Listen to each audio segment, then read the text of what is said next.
খুন করলে ফাঁসি হয় এটা আমরা জানি, কিন্তু ব্রিটিশ ভারতে এমন এক নিয়ম ছিল যেখানে ভারতীয়দের লাথি মেরে খুন করাটা মার্ডার ছিল না, ছিল অ্যাক্সিডেন্ট। ডাক্তাররা এর পেছনে কি আজব যুক্তি দিয়েছিলেন জানেন? দৃশ্যটা ভাবুন। তখন এসি বা ফ্যান ছিল না।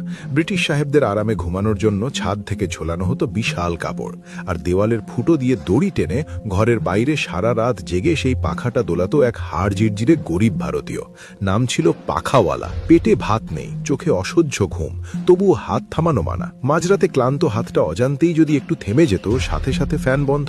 আর গরম লাগতেই সাহেব রাগে বুনো জানোয়ারের মতো বুট পায়ে বেরিয়ে আসত। কিচ্ছু বোঝার আগেই ওই ঘুমন্ত লোকটার পেটে সজোরে লাথি। ওই এক আঘাতেই লিভার বা প্লিহা ফেটে গিয়ে সেখানেই লোকটা ছটফট করে মারা যেত। কিন্তু আসল শয়তানিটা হতো আদালতে। ব্রিটিশ ডাক্তাররা রিপোর্ট দিত সাহেব জোরে মারেনি, আসলে ভারতীয়দের প্লিহা বা স্প্লিন খুব দুর্বল আর বড় হয়, তাই সামান্য ছোঁয়া লেগেই ওটা ফেটে গেছে। এটা সাহেবের দোষ নয়, এটা ওই ভারতীয় শরীরের দোষ। ইতিহাসে একেই বলা হয় কুখ্যাত দ্য রাপচার্ড স্প্লিন থিওরি। ভাবা যায়, শুধু এই এক অজুহাত দেখিয়ে শত শত ব্রিটিশ খুনিকে আদালত বেকসুর খালাস দিয়ে দিত। তারা মানুষ খুন করে বুক ফুলিয়ে ঘুরে বেড়াতো, আর আমরা বিচারও চাইতে পারতাম না। আজকের দিনে দাঁড়িয়ে